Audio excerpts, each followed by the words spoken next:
اگر میں آپ سے یہ کہوں کہ شاید آپ کا سب سے بڑا گناہ وہ نہیں جو آپ نے کیا، بلکہ یہ ہے کہ آپ نے یہ تصور کر لیا کہ میرا اللہ مجھے معاف نہیں کرے گا۔ ذرا سوچیں کہ اگر شیطان آپ کو گناہوں سے زیادہ کامیابی کی طرف آپ کو راغب کر دے تو پھر کیا ہوگا؟ آج کی ویڈیو کے آخر تک آپ قرآن، سنت اور ایک عظیم نبی کی زندگی سے یہ جان جائیں گے کہ اللہ کی جو رحمت ہے وہ کتنی وسیع ہے، اور کیوں کوئی بھی انسان اللہ کی رحمت سے مایوس ہوتا ہے، جبکہ انسان کو کوئی حق حاصل نہیں ہے کہ وہ اللہ کی رحمت سے مایوس ہو کر بیٹھ جائے۔ اس ویڈیو میں ایک ایسا لمحہ بھی آئے گا کہ جب ایک عظیم نبی ہر ظاہری اسباب ختم ہونے کے باوجود کیسے اللہ کی رحمت پر قائم رہے، تو یہی راز آج آپ کی زندگی بھی بدل سکتا ہے۔ قرآن کی آیت بھی ہے کہ قل یا عبادی الذین آمنوا علی انفسہم لا تقنطوا من رحمت اللہ۔ اب اس کا مفہوم یہ ہے کہ اللہ تعالیٰ فرما رہے ہیں کہ اے میرے بندو،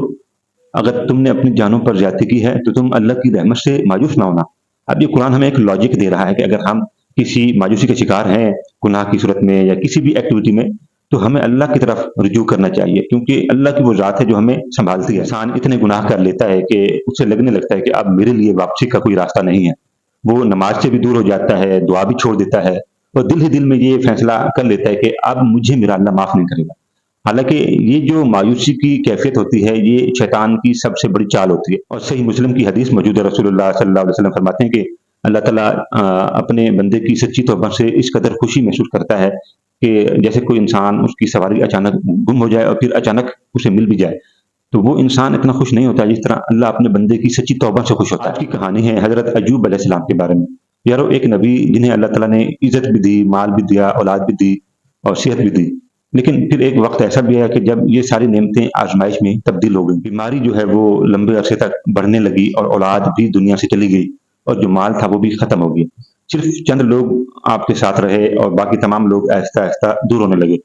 چند وفادار لوگ اور آپ کی اہلیہ آپ کے ساتھ رہی۔ اگر ہم میں سے کسی ایک انسان پر اتنی بڑی آزمائش آ جائے تو ہم تو شاید اپنے اللہ سے شکوہ کر بیٹھیں، لیکن حضرت ایوب علیہ السلام نے اپنے اللہ سے شکوہ نہیں کیا، بلکہ اپنے رب کی رضا پر اعتماد قائم کیا، اپنے رب کی رضا پر راضی رہے۔ سال گزر گئے، کئی عرصہ گزر گیا، لیکن حضرت ایوب علیہ السلام کی جو بیماری تھی وہ ختم نہ ہوئی، اور جو ظاہری اسباب تھے آپ کے وہ بھی آہستہ آہستہ کر کے ختم ہونے لگے، لیکن آپ کی زبان سے کبھی شکوہ نہیں نکلا، آپ ہمیشہ رب کی رضا پر راضی رہے۔ اور پھر ایک دن حضرت ایوب علیہ السلام عاجزی کے ساتھ، نہایت ادب و احترام کے ساتھ اللہ تعالیٰ سے دعا کرتے ہوئے فرماتے ہیں کہ اے میرے اللہ، مجھے شدید دکھ پہنچا ہے، میں تکلیف میں ہوں، اور میری اس مشکل کو آسان کر دے، تو سب سے زیادہ رحم کرنے والا ہے۔ یارو، یہ جو دعا تھی یہ کوئی مایوسی کی دعا نہیں تھی، بلکہ امید کی ایک دعا تھی۔ ایوب علیہ السلام نے اپنے حالات پر نہیں بلکہ اللہ کی رحمت پر بھروسہ کیا۔ انہوں نے اپنی آزمائش کو اللہ سے دور ہونے کا ذریعہ نہیں بنایا، بلکہ اسی آزمائش کو اللہ کے قریب ہونے کا ذریعہ بنا دیا۔ اللہ نے یہ حکم دیا کہ آپ اپنا پاؤں زمین پر مارو۔ جب حضرت ایوب علیہ السلام نے اپنا پاؤں زمین پر مارا تو وہیں سے جو پانی کا چشمہ ہے وہ پھوٹا، اور آپ نے وہاں سے غسل بھی کیا اور پانی کو پیا بھی۔ اور یارو، اللہ تعالیٰ نے حضرت ایوب علیہ السلام کو ان کی مال و دولت اور ان کے اہل و عیال ان کو واپس لوٹا دیے، اور پہلے سے زیادہ نعمتیں ان کو عطا کر دی۔ انسان آزمائش میں بھی اللہ پر امید قائم رکھتا ہے تو پھر اللہ تعالیٰ اس انسان کی امیدوں کو کبھی ضائع نہیں کرتا۔ شروع میں ہر چیز چھن گئی تھی، مال بھی، صحت بھی، اولاد بھی اور اسباب بھی، اور پھر آخر میں صرف وہی چیزیں حضرت ایوب علیہ السلام کو واپس نہیں ملی جو ان کے پاس پہلے سے آلریڈی موجود تھی، بلکہ ان چیزوں سے بڑھ کر ان کو نعمتیں عطا کر دی گئیں، کیونکہ حضرت ایوب علیہ السلام نے اپنی آزمائش کو اپنے ایمان سے بڑا نہیں سمجھا۔ اگر آپ غور کریں تو حضرت ایوب علیہ السلام کا جو سب سے بڑا معجزہ تھا وہ صرف یہ نہیں تھا کہ آپ نے بیماری سے شفا کی طرف اپنا قدم بڑھایا، بلکہ سب سے بڑا معجزہ یہ تھا کہ آپ نے اپنی آزمائشوں کے وقتوں میں اللہ کی امید کو نہیں چھوڑا۔ اپنے دل سے پوچھیں کہ اگر آپ حضرت ایوب علیہ السلام کی جگہ ہوتے تو کیا اتنی لمبی آزمائشوں کے باوجود بھی آپ کا جو یقین ہے وہ باقی رہتا؟ اور اسی لیے قرآن ہمیں سکھاتا ہے، قرآن کی آیت ہے سورۃ یوسف میں اللہ تعالیٰ فرماتے ہیں کہ اِنَّهُ لَا يَيْأَسُ مِن رَوْحِ اللَّهِ إِلَّا الْقَوْمُ الْكَافِرُونَ، کہ بے شک اللہ کی رحمت سے صرف مایوس وہی لوگ ہوتے ہیں جو اللہ کا انکار کرتے ہیں۔ سائیکالوجی کہتی ہے کہ جب انسان بار بار دکھ، تکلیف، آزمائشوں کا سامنا کرنا شروع کر دیتا ہے تو انسان کا جو دماغ ہے وہ یہ یقین کر لیتا ہے کہ اب کچھ نہیں بدل سکتا۔ تو یارو، اس کیفیت کو ہوپ لیسنس کا نام بھی دیا جاتا ہے۔ ایمان انسان کو اس اندھیرے سے نکالنے میں انسان کی مدد کر سکتی ہے، کیونکہ مومن اپنے حالات سے نہیں بلکہ اپنے اللہ سے اپنی امیدیں قائم کرتا ہے۔ اس لیے جب دنیا اپنے تمام دروازے بند دیکھتی ہے، دنیا کو یہ لگتا ہے کہ اب سارے راستے بند ہو چکے ہیں، اسی وقت بھی مومن کی آنکھ اللہ کے کھولے ہوئے دروازے کا انتظار کر رہی ہوتی ہے۔ شاید آپ کا جو اصل مسئلہ ہے وہ آزمائش نہیں بلکہ یہ یقین کر لینا ہے کہ اب کچھ نہیں بدل سکتا۔ اب تک ہم نے مایوسی کی حقیقت کو بھی سمجھ لیا اور حضرت ایوب علیہ السلام کی زندگی سے امید کا سبق بھی حاصل کر لیا، لیکن ابھی بھی قرآن ہمیں دل کی اصل طاقت کا جو راز ہے وہ بتاتا ہے، وہ اصل حقیقت ہے جسے قرآن یوں بیان کرتا ہے کہ ولا تیاسوا من روح اللہ، کہ اللہ کی رحمت سے کبھی مایوس نہ ہونا۔ اور حضرت حسن بصری رحمۃ اللہ علیہ فرماتے ہیں کہ مومن اپنے اللہ پر ہر حال میں بھروسہ رکھتا ہے، امید قائم رکھتا ہے، کیونکہ وہ دنیا سے بہتر اپنے اللہ کو جانتا ہے، اپنے اللہ پر یقین قائم۔ یاد رکھیں شیطان یہ نہیں چاہتا کہ آپ گناہ کریں، بلکہ شیطان یہ چاہتا ہے کہ آپ گناہ کرنے کے بعد اللہ کی جو رحمت ہے اس سے مایوس ہو جائیں،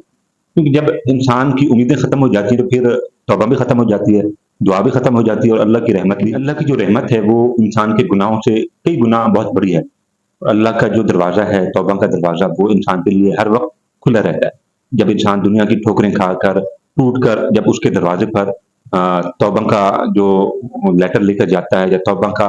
ارادہ کر کے جاتا ہے تو پھر اللہ تعالیٰ اس کے لیے رحمت کے دروازے خود بخود کھول دیتا ہے، کیونکہ اللہ اپنے بندوں سے سچی محبت ہے۔ شیطان تمہیں گناہوں سے نہیں ہراتا، بلکہ وہ تمہیں اللہ کی رحمت سے مایوسی کی طرف لے جاتا ہے، اس سے شیطان آپ کو ہراتا ہے۔ ذرا اپنے دل سے پوچھیں کہ کیا میں واقعی اپنے گناہوں کے بوجھ کو اللہ کی رحمت سے بڑا سمجھتا ہوں؟ تصور کریں رسول اللہ صلی اللہ علیہ وسلم کی مجلس کا وہ منظر کہ جب ایک شخص بار بار غلطیاں کرتا تھا، گناہ کرتا تھا، اور لوگ اس سے ناراض ہو جاتے تھے، لیکن آپ صلی اللہ علیہ وسلم اسے امید دلایا کرتے تھے، اسے اللہ کی رحمت کا یقین دلایا کرتے تھے، اور اسے پیار و محبت سے سمجھایا کرتے تھے۔ تو یارو ایک موقع پر صحابہ جب اکٹھے بیٹھے ہوئے تھے تو وہ اس شخص پر لعنت بھیج رہے تھے جو بار بار شراب نوشی کے جرم میں پایا گیا تھا اور اسے سزا بھی دی جاتی تھی۔ تو رسول اللہ صلی اللہ علیہ وسلم نے فرمایا کہ تم اس شخص پر لعنت نہ بھیجو، کیونکہ میں جانتا ہوں کہ وہ شخص اللہ اور اس کے رسول سے سچی محبت کرتا ہے۔ بہت سے لوگ اپنی غلطیوں کی وجہ سے نمازیں چھوڑ دیتے ہیں، دعائیں چھوڑ دیتے ہیں اور قرآن پڑھنا چھوڑ دیتے ہیں، اور خود ہی یہ سمجھ لیتے ہیں کہ اب واپسی ممکن نہیں۔ حالانکہ اگر آپ کے دل میں توبہ کی خواہش ابھی بھی زندہ ہے، آپ چاہتے ہیں کہ آپ توبہ کریں، اللہ سے معافی مانگیں، تو یہ اللہ کی طرف سے ایک رحمت ہے جو آپ کو دی گئی ہے۔ ذرا اپنے دل سے پوچھیں اگر اللہ آج بھی مجھے اپنی طرف بلا رہا ہو تو کیا میں پھر بھی مایوسی کا شکار رہوں گا؟ سوال یہ نہیں کہ آپ سے کتنے گناہ ہوئے، بلکہ اصل سوال یہ ہے کہ اب اللہ کی طرف واپس کیسے لوٹا جائے۔ قرآن کے ایکشن پلان کی طرف 5 عادتیں ہیں جو آپ کو اللہ کی طرف رجوع کرنے میں آپ کی ہیلپ کریں گی۔ پہلا جو اصول ہے وہ یہ ہے کہ 2 رکعت نماز توبہ ابھی ادا کریں اور اپنے اللہ سے کھل کے باتیں کریں۔ دوسرا جو اصول ہے، دوسری جو عادت ہے، روزانہ آپ کا ٹائم پیریڈ ہونا چاہیے کہ جس میں آپ قرآن کو ترجمے کے ساتھ پڑھیں تاکہ آپ کا دل اللہ کے کلام سے جڑ سکے۔ اصول ہے تیسری جو عادت ہے وہ یہ ہے کہ جیسے ہی آپ نماز ادا کرتے ہیں اس کے بعد آپ استغفر اللہ ربی من کل ذنب واتوب الیہ، یہ وہ تسبیح ہے جو آپ کے گناہوں کو تو ختم کرتی ہے لیکن آپ کے دل کو اللہ کی طرف راغب کر دیتی ہے۔ اور چوتھا جو اصول ہے وہ یہ ہے کہ آپ نے ہمیشہ رات کو سونے سے پہلے اپنے دل کا محاسبہ کرنا ہے اور روز ایک چھوٹی غلطی، ایک چھوٹا گناہ جسے چھوڑنے کا فیصلہ کرنا۔ پانچواں اور آخری جو اصول ہے وہ یہ ہے کہ ایسے لوگوں کی صحبت اختیار کریں، ایسے لوگوں کی محفل میں بیٹھیں جو آپ کو اللہ کے قریب لے جائیں، نہ کہ آپ کو اللہ سے دور لے جائیں۔ ایسے لوگوں سے، ایسی محفلوں سے بچیں جو آپ کو اللہ کی رحمت سے دور کرنے کے لیے آتے ہیں۔ ٹھیک اگلے 7 دن صرف 3 کام کریں۔ پہلے نمبر پہ آپ نماز وقت پہ ادا کریں، دوسرے نمبر پہ آپ استغفر اللہ کو اپنا معمول بنائیں، اللہ سے استغفار کرتے رہیں، ہر انسان کو کرنا چاہیے۔ تیسرا اور آخری جو کام ہے، آپ دعا کریں، دل سے دعا کریں، اور پھر آپ خود محسوس کریں گے کہ آپ کا دل کتنا یقین کے ساتھ اللہ کی طرف راغب ہے۔ ٹھیک اخلاص کے ساتھ، محبت کے ساتھ ان باتوں پر عمل کرنا شروع کر دیا تو انشاءاللہ آپ اپنی زندگی میں اپنے اعتماد کو بڑھتا ہوا محسوس کریں گے، آپ کا ایمان مضبوط ہوگا، آپ کی جو مایوسی کی کیفیت ہے وہ بالکل ختم ہو جائے گی۔ ایک نوجوان ہے جس نے کئی سال نماز نہیں پڑھی، عبادت نہیں کی اللہ کی، اور گناہوں میں مبتلا رہا، چھوٹے چھوٹے گناہ کرتا رہا، اور پھر ایک دن اس نے خود ہی یہ فیصلہ کر لیا کہ اللہ مجھے معاف نہیں کرے گا، اب کچھ نہیں ہو سکتا،